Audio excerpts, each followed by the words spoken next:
အားလုံးပဲမင်္ဂလာပါဒီနေ့မှာတော့အန်တူရဲ့တန်ကော2500စာအုပ်လေးကနေပြီးတော့ပထမအောင်ဆုံးအခန်းတစ်ခုပေါ့နော်အာ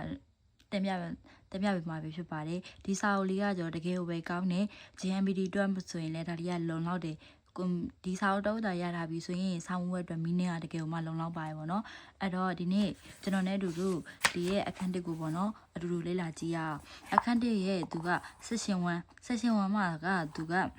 ခါဆိုခုဆိုပြီးရေးထားတယ်သူအဲ့တော့ခါဆိုခုဆိုတာမိသားစုနဲ့ပတ်သက်တဲ့အသုံးအနှုန်းတွေနဲ့လာမယ်ပေါ့နော်အိခဆိုတာကမိသားစုကိုပြောတာအဲ့တော့ဇော်ကဒီမဲ့အင်္ဂလိပ်စာနဲ့ရေးထားတဲ့အတွက်ကြောင့်မို့အင်္ဂလိပ်စာနဲ့လေ့လာတဲ့အဲ့လိုမျိုးဆိုရင်ကိုကလွယ်အဆင်ပြေပေါ့နော်အိခဆိုတာကမိသားစုအနီကဝဒရှိတရှိအိခကိုဆဆရတဲ့ခရတဲ့ဤလူ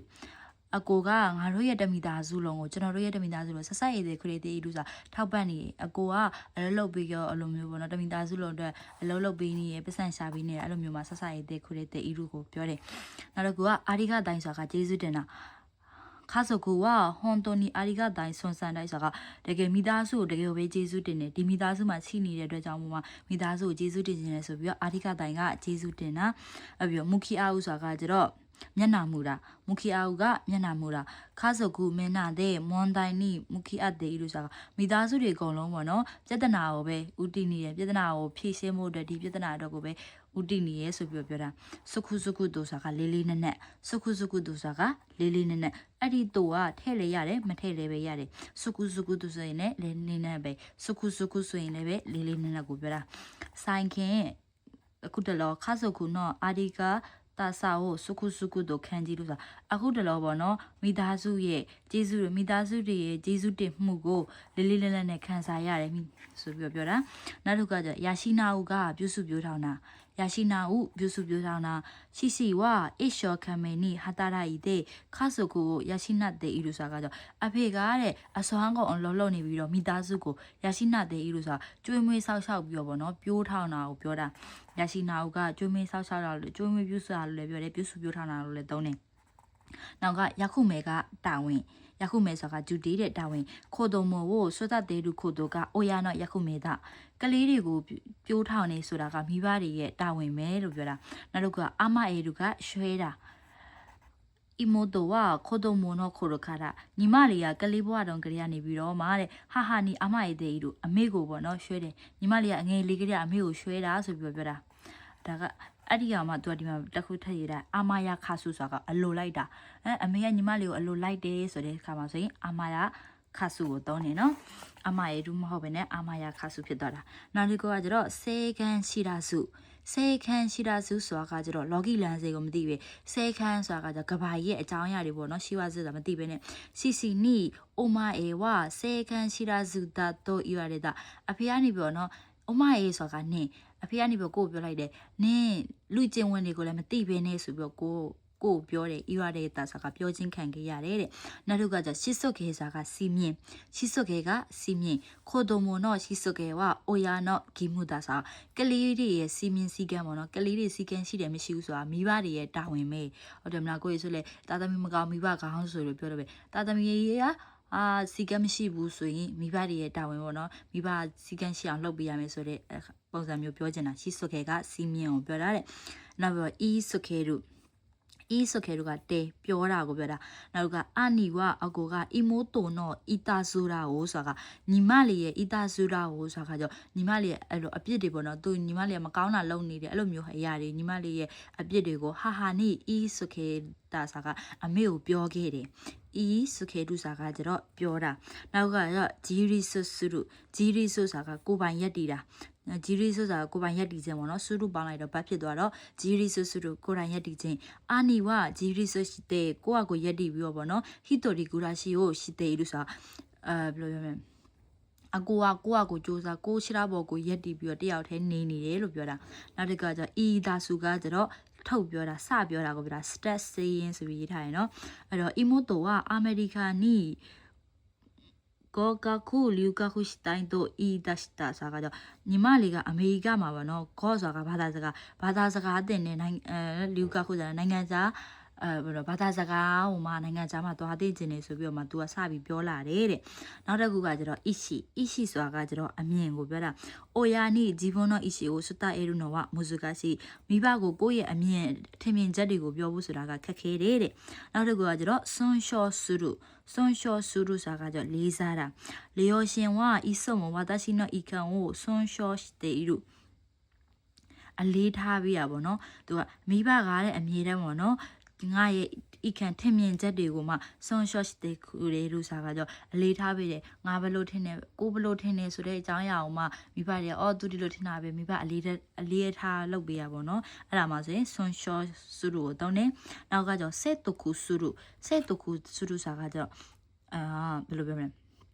သဘောပေါက်လာပေါ့နော်အဲ့လိုမျိုး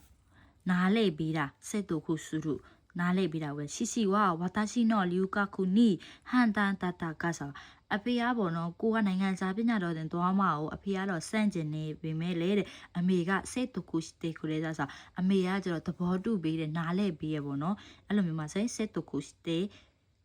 စိတ်တခုဆူရူစားကကြောလက်ခံပေးတာသဘောတူပေးတာမှဆိုရင်တောင်းတာနားလေပေးတာပဲသူလည်းအဲ့လိုမျိုးပေါ့နော်နောက်ကကျနားတခုဆိုတာကျတော့ဒါကကျတော့နားလေသဘောပေါက်သွားတာအစတော့ဆိုရင်ဒါကြီးကိုလိုမျိုးပေါ့နော်အစတော့ဆိုရင်ပထမဆိုတာလုံးဒါကြီးကိုမကြိုက်ဘူးဒါပေမဲ့နောက်ပိုင်းမှာအော်ဒါလေးကကောင်းပါလေဆိုပြီးနားလေသဘောပေါက်ပြီးလက်ခံပေးလိုက်တာကိုနားလေသဘောပေါက်လက်ခံပေးတာကိုနားတခုစုရုအဲ့တော့စီဝါတာရှိနော်လျူကာကူကိုအဖေကတဲ့ဝါတာရှိနော်ငါရဲ့လျူကာကူကိုနိုင်ငံခြားပညာတော်တင်တာကိုရတ်တူဆိုတာကနောက်ဆုံးမှာတော့ဆိုတာအရင်တော့ကတော့ညင်းခဲ့တယ်အခုတော့နောက်ဆုံးမှာတော့နာတုခုတေခုလေတာဆိုတာကနားလေပေးလိုက်ပြီးလက်ခံပေးလိုက်ပြီးဆိုပြီးပြောတာနော်နောက်တစ်ခုသွားမယ်နောက်တစ်ခုကကျတော့စခါရာဟုဆိုတာကကျတော့စန့်ကျင်တာကိုပြောတာမိဘကိုစန့်ကျင်တာဆရာသမားတွေကိုစန့်ကျင်ပါဆိုရင်စခါရာဟုဝါခိုင်းတိုခီဝငရေတဲ့အချိန်တော့ကယောခုအိုယာနီစခါရတာငရေတဲ့အချိန်တော့ကကျတော့မိဘကိုပေါ့နော်မကြာခဏအဲ့လိုမျိုးစန့်ကျင်ခဲ့တယ်မိဘစကားနားမထောင်ဘူးဆိုပြီးပြောတာနောက်တစ်ခုကကျတော့အဲ့ဒါကနံပါတ်1လူတွေပေါ်မှာစန့်ကျင်တာကိုပြောတာနောက်တစ်ခုနံပါတ်2မှာကျတော့သူကဆွေယောဤခါစဲနီစခါရတဲ့အာလူခုဆိုတာက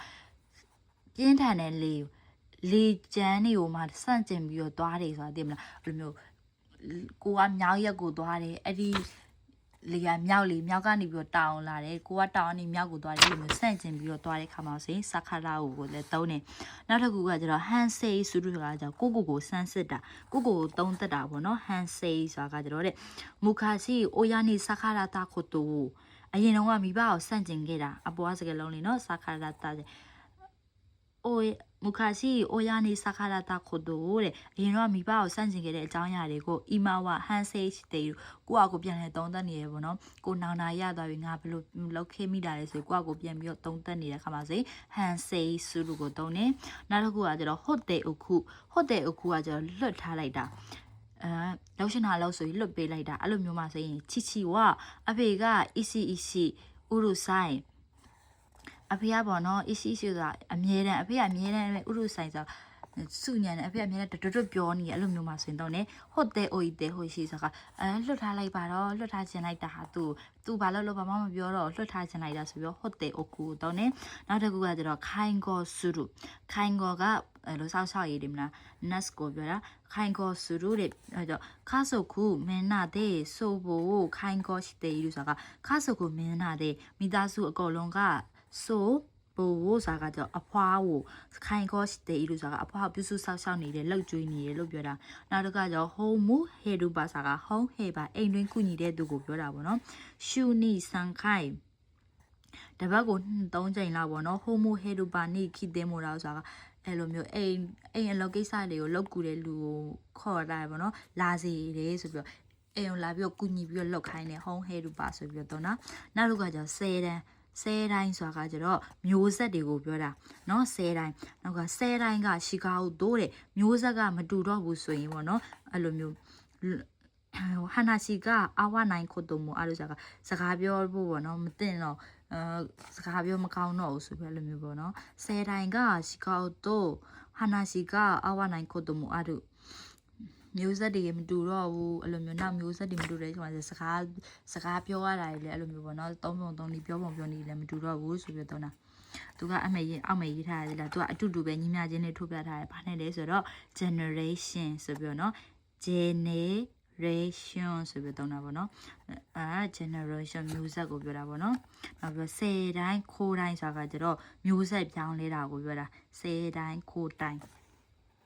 အဲ့တော့နောက်တစ်ခုကတော့မယ်စုကုဆိုတာကကျစက္ခဏအမွေစက္ခဏနေမှာဆိုတော့နော်ဒိုင်နာန်စီစီနော်ခိုင်ရှာကိုစုကုခုတိုနီနတ်တာဆိုတာလာမယ့်နေ့မှာအဖေရဲ့ကုမ္ပဏီကိုစက္ခဏဖို့စက္ခဏမဲ့အကြောင်းအရာဖြစ်လာတယ်စက္ခဏရတော့မဲဆိုတော့အဖေကအလုံနာပြီးတော့ကိုကအဖေရဲ့အလုံမှာဝင်လောက်ရတော့မယ်ဆိုပြီးတော့စုကုကိုတုံးတာနောက်တစ်ခုကနင်းချင်းစုဆိုတာကကျပိုက်ကြီးတာကိုပြောပါဘောနော်ကိုဝင်ဆောင်တာပြောရမယ်ဆိုရင်ကိုဝင်ဆောင်တာပေါ့နော်အီမိုတိုကနင်းရှင်စံကကေဆိုတာကညီမလေးကကိုဝင်3လပဲလို့ပြောလိုက်တာနော်အပြီးတော့နောက်တစ်ခုကကျတော့ချူဆန်စုဆိုတာကကြောင့်မွေးဖွားတာကပါဂျီခါနော်ရှီခါခုနော်ပြောရင်းတဲ့ဆိုဂျီခါဆိုတာကမိဘအိမ်ကိုအိမ်လိုမျိုးဆိုတော့နော်ကိုရဲ့အမေအိမ်မိဘအိမ်ကိုပြောမိဘရဲ့တဲ့မိဘအိမ်ရဲ့ပေါ့နော်ကိုအိမ်ရဲ့အနီးနားမှာရှိတဲ့ပြောရင်းတဲ့ဆိုတာကဆေးရုံမှာပဲချူဆန်စုလို့ခိုးသွင်းနေရှိတာကလေးမွေးဖို့လှုပ်လိုက်တယ်အဝေးဆေးရုံမှာမသွားဘဲနဲ့အမေရဲ့အိမ်နာကဆေးရုံမှာပဲပေါ့နော်အဲ့လိုမျိုးကလေးမွေးတယ်ဆိုပြီးတော့နောက်တစ်ခုကဥမှုကလည်းမွေးဖွားတာပဲဥမှုကမွေးဖွားတာအနေနော်ဟာတာရှိနိုတိုကီနီရှောနန်ဟိုအွန်ဒါဆိုတာသူကဥမှုမှာအွန်ဖောင်ပြန်တာအွန်ဒါဆိုတာကြောင့်အနေဝါဆိုအမားကပေါ့နော်ဟာတာရှိနိုတိုကီဆိုတာအမားကအသက်20မှာပေါ့နော်ရှောနန်ဆိုတာအကြီးဆုံးသားကိုမွေးခဲ့တာသူ့ရဲ့ပထမဆုံးသားကိုအသက်20မှာမွေးခဲ့တာကိုပြောတာနော်အဲ့ဒါကအခန်းတစ်အဲ့အောင်မှသူကနောက်တစ်ခုအဲ့လိုမျိုးနောက်ထတ်တိုးလေးပါရဲပေါ့နော်ထတ်တိုးလေးကသူကကိုစားကခိုးကားခုရေကီစားကပညာတော်တဲ့နှစ်ခိုးကားခုရေဒီစားကပညာတော်တဲ့နှစ်ကိုပြောတာခိုးကားခုနန်စားကလည်းပညာတဲ့နှစ်ခိုးရှူနျူစားကကြော high income အလုံးဝင်မြင့်မာတာတွေကိုပြောတာခိုးစေနိုစားကကြတော့စေနိုကစွမ်းဆောင်ရည်မြင့်မာတာတွေမှာတော့ ਨੇ ခိုးကီအဆုအဲ့ဒါကကြလေဖီယာများတာခိုးကီအဆုကလေဖီယာများတာနောက်ပြီးတော့ခိုးခဲဆိုအဆုစားကသွေးဖီယာများတာကိုပြောတာနော်ခိုးကားခုရေကီစားကကားခုရေကပညာရည်ရှင်နော်ဆွမ်းနာတာပြောတော့မှားသွားတယ်တွေ့ခိုးကားခုရေကီစားကပညာရည်ရှင်မြင့်မာတာကိုပြောတာခိုးကားခုနန်းစားကပညာတော်တင်နေအဲ့လိုမျိုးပညာတော်နှစ်ကိုပြောတာနော်နောက်တော့ခိုးရှူနျူဆိုတာကဝင်မြင့်မာတာခိုးဆဲနိုးဆိုတာကစွမ်းဆောင်ရည်မြင့်မာတာခိုးခီအားဆုဆိုတာကလေးဖီယာမြင့်မာတာကိုပြောတာခိုးခဲဆိုအားဆုဆိုတာကသွေးဖီယာမြင့်မာတာနော်အဲ့တော့ဒါကအခန်းတစ်အဲ့တော့ပထမဆုံး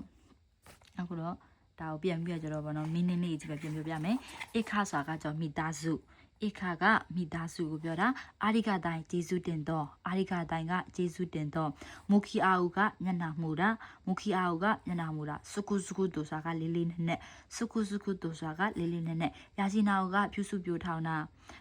ကျိုးမွေးဆောက်တာမှာတော့ ਨੇ ရရှိနာကိုပြုစုပြထောင်သည်ကျိုးမွေးဆောက်သည်နောက်တစ်ခုကရခုမဲဆိုတာကတာဝန်ရခုမဲကတာဝန်အမယေရုကရွှဲသည်အမယေရုကရွှဲသည်အမယခစုဆိုတာကအလိုလိုက်တာအမယခစုကအလိုလိုက်တာနောက်တစ်ခုကကျတော့စေခန်းရှိတာဆိုတာကလော်ဂီလန်စင်ကိုမသိပဲစေခန်းရှိတာဆိုတာကလော်ဂီလန်စင်ကိုမသိပဲချစ်စခဲဆိုတာကစီမြင်ချစ်စခဲကစီမြင်ဤစခဲလူဆိုတာကပြောတာဤစခဲလူကပြောတာဂျီရီဆဆူလူဆိုတာကကျတော့ကိုရှိတာဘော်ရက်တီတာကိုပိုင်ရက်တီတာကိုပြောတာဂျီရီဆဆူလူကိုပိုင်ရက်တီသည်ဤသားစုဆိုတာကစပြောတာဤသားစုဆိုတာကထုတ်ပြောတာကိုပြောတာပေါ့နော်နောက်တစ်ခုကကျတော့အရှိဆိုတာကအမြင်အထင်မြင်ချက်အရှိစာကအမြင်ထင်မြင်ချက်ဆွန်ရှောဆူရူစာကအလေးထားတာဆွန်ရှောဆူရူစာကအလေးထားတာစိတ်တခုဆိုတာကကျတော့လက်ခံပေးတာနားလဲပေးတာပေါ့နော်စက်တခုဆူရူလက်ခံပေးသည်သဘောတူပေးသည်နားတခုဆိုတာကနားလဲသဘောပေါက်တာနားတခုဆိုတာကနားလဲသဘောပေါက်တာနောက်တစ်ခုကကျတော့စခရာဟုကစန့်ကျင်တာစခရာဟုစန့်ကျင်သည်ဟန်ဆေးဆူရူဆိုတာကကိုစန့်စစ်တာဟန်ဆေးဆူရူပြန်လဲစန့်တက်တာပြန်လဲစစ်ဆေးတာဟုတ်တဲ့အခုကလွတ်ထားတာဟုတ်တဲ့အခုလွတ်ထားသည်ခိုင်ကိုဆူရူဆိုတာကကျတော့ဆောက်တာပြုစုလုပ်ကြွေးတာကိုပြောတာဟိုမူဟေရူပိုင်ကဟုံဟေပါကိုပြောတာဟိုမူဟေရူပါ ဆယ်တိုင်းကမျိုးဆက်ဆယ်တိုင်းကမျိုးဆက်နောက်တစ်ခုကကျတော့စုကုစာကစက္ခဏအမွေစက္ခဏနေမှာဆိုရင်စုကုစက္ခဏသည်နင်းချင်းစုကကိုဝင်ဆောင်သည်နင်းချင်းစုကိုဝင်ဆောင်သည်ရှုဆန်စုကမွေဖွားသည်ရှုဆန်စုကမွေဖွားသည်နောက်ကဥမှုစာကလည်းမွေဖွားသည်ဥမှုမွေဖွားသည်ဥမှုမွေဖွားသည်အဲ့တော့အလုံးပဲရကြမယ်လို့ထင်ပါတယ်เนาะဒါကတော့ပထမအဆုံးရဲ့အခန်း1ရဲ့ section 1ပဲပေါ့เนาะနောက်ရက်တွေမှာလည်းထပ်ပြီးတော့တင်ပေးပါမယ်